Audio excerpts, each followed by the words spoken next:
हम इस सीरीज के शुरुआत में देखते हैं कि जॉनसन अपने परिवार के साथ स्पेस जुपिटर में ताश खेल रहा होता है। इस जुपिटर 2 में 5 सदस्य होते हैं जो जॉनसन की पत्नी और उनके 3 बच्चे होते हैं। लड़के का नाम विल है जो सबसे छोटा है, जुपिटर ऑटो पायलट मोड पर चल रहा होता है। तभी एक झटका महसूस होता है। जॉनसन की पत्नी मॉरियन बोलती है कि जुपिटर 2 ऑटो मोड पर अपने आप ही लैंड करवा देगा। तभी जुपिटर अंतरिक्ष में एस्टेरॉयड से टकरा जाता है और जुपिटर 2 खराब हो जाने के कारण किसी ग्रह पर क्रैश लैंडिंग हो जाती है। जॉन अपने परिवार को जल्द ही जुपिटर से बाहर निकलने का प्रयास करता है और वह कड़ी मशक्कत के बाद सभी को बाहर निकाल पाता है। बाहर आकर पता चलता है कि मॉरिन का पैर फ्रैक्चर हो चुका था और बाहर ग्रह पर चारों तरफ बर्फ की चादर बिछी हुई थी। जॉन अपनी पत्नी को बोलता है कि अच्छा हुआ मैं आपके साथ हूं, और थोड़ी देर बाद वह जुपिटर भी पानी के अंदर जा चुका था। तभी इसमें दिखाया जाता है कि पृथ्वी पर मॉरिन अपने बच्चों के साथ बैठी है और जॉन वीडियो कॉल करता है। पेनी उनके पिता से पूछती है कि वह अभी कहां पर है। मॉरिन बोलती हैं कि वह यह नहीं बता सकते कि कहां पर है। तभी पेनी को ऐसा लगता है कि वह बाहर ही खड़े हैं, हालांकि वह घर पर होते हैं। जॉन एक फौजी है, पूरे घर में खुशी का माहौल होता है। तभी मॉरिन का फोन बजता है। तभी टीवी में दिखाया जाता है कि अंतरिक्ष से कोई एस्टेरॉयड पृथ्वी की ओर आ रहा होता है। फिर से प्रेजेंट टाइम को दिखाने लगते हैं। मॉरिन अपना हेलमेट उतारती और कहती है कि यहाँ की हवा जहरीले नहीं है, मनुष्य के अनुकूल है, और सभी अपना अपना हेलमेट उतार देते हैं।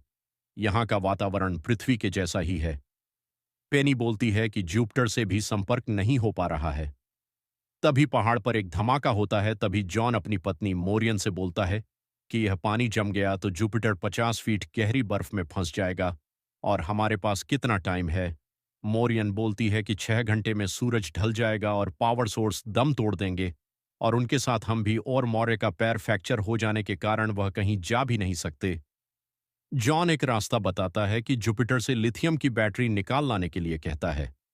तभी फैसला करते कि विल नीचे जाकर जुपिटर 2 से बैटरी निकाल कर लाएगा, लेकिन बीच में जूनी पानी के अंदर जंप लगा देती है और जो ऑपरेटर में जाकर बैटरी निकालने का प्रयास करती है। जॉन के मना करने के बाद भी वह बाहर नहीं आती है। मोरियन जूनी को बोलती है कि बर्फ कभी भी जम सकती है, तुम जल्दी से बाहर निकलो। तभी जूनी लिथियम बैटरी बाहर निकालने की कोशिश करती है और निकलते निकलते ही आखिरी तक बर्फ में फंस चुकी होती है। तभी मॉरिन बोलती है कि उसका सूट जूनी को गर्म रखेगा और तेरे पास 5 घंटे की ऑक्सीजन है। तभी पैर में दर्द के कारण मॉरिन बेहोश हो जाती है। जॉन जूनी के ऊपर से बर्फ को हटाने की कोशिश करता है, लेकिन वह नहीं हटती है। फिर विल अपने पिता जॉन को मैं पहाड़ से भी मैग्नीशियम लाने का आइडिया देता है जो बर्फ को पिघला देगा। जॉन पेनी को मॉरिन के पास छोड़कर विल को साथ लेकर मैग्नीशियम लेने निकल जाते हैं। तभी पृथ्वी का सीन दिखाते हैं कि पेनी अपने पिता के लिए घड़ी लेती है।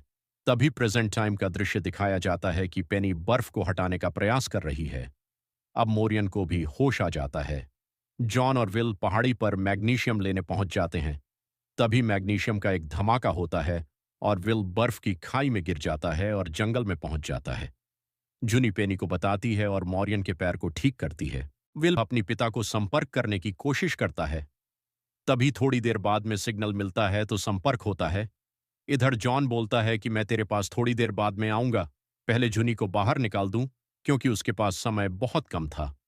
यह बोलता है। इधर विल भी निराश हो जाता है। तभी पृथ्वी का सीन दिखाया जाता है। इसमें विल परेशान रहता है कि अंतरिक्ष में जाने के लिए टेस्ट में फेल नहीं हो जाए, इसीलिए मॉरियन विल की परेशानी से वाकिफ थी। फिर उसका टेस्ट का रिजल्ट आता है जिसमें विल लास्ट की स्टेज में फेल हो जाता है। फिर मॉरियन उसे पास करवाने की रिक्वेस्ट भेजती हैं और वह पास हो जाता है। तभी प्रेजेंट का सीन दिखाया जाता है। विल को एक अजीब आवाज आती है। विल जंगल की तरफ जाता है और उसे एक क्रैश हुआ वह शिप दिखता है। वह एक एलियन शिप था। तभी उसे एक एलियन दिखता है। एलियन विल के पीछे दौड़ता है। विल एक पेड़ के ऊपर चढ़ जाता है। एलियन पेड़ के ऊपर नहीं चढ़ पाता है क्योंकि उसका आधा शरीर कट चुका था और कटा हुआ शरीर इस पेड़ के टहनी पर लटका हुआ था। तभी जॉन मैग्नीशियम लेकर उनकी बेटी के पास पहुंच जाता है और बर्फ को मैग्नीशियम से हटाने की कोशिश करता है। और फिर पृथ्वी का सीन दिखाया जाता है जिसमें मोरियन अपनी पति के पास आर्मी कैंप कॉल करती है। उन्हें बताती है कि अंतरिक्ष में जाने वाली 24 कॉलोनी ग्रुप में अपना परिवार भी सेलेक्ट हो चुका है, तो वह उनसे अनुमति चाहती है। फिर प्रेजेंट टाइम के बारे में बताया जाता है कि विल उस एलियन से बात करने की कोशिश करता है। उधर जॉन अपनी पत्नी और बेटी के साथ जूनी को बर्फ से निकलने की कोशिश करते हैं और तभी बारिश होने लगती है। जूनी के पास बस कुछ समय की ऑक्सीजन बची थी। यह सब देखकर जॉन घबरा जाता है। फिर अगले सीन में दिखाया जाता है, जंगल में आग बढ़ जाती है। इधर एलियन बहुत तड़प रहा होता है। तभी विल उस पेड़ की टहनी को काटकर एलियन को बचा लेता है और वह एलियन भी विल को बचा लेता है। फिर दिखाया जाता है एलियन विल की शारीरिक संरचना को नापकर एक रोबोट की बाती हो जाता है। उधर जॉन जूनी को बर्फ से निकलने की पूरी कोशिश करता है, लेकिन वह नहीं निकाल पाती है। तभी पेनी को कुछ अजीब दिखता है और वे सभी डर जाते हैं। इतने में विल दिखता है और बोलता है कि यह मेरे साथ है। तभी विल एलियन रोबोट से बोलता है कि वह जूनी को निकालने में मदद करे। रोबोट अपने तापमान से बर्फ को पिघला देता है और जूनी को बाहर निकाल देता है। फिर सूरज ढल जाता है और तापमान बहुत ज्यादा गिर जाता है। इस कारण वे सभी बहुत ज्यादा घबराई होते हैं।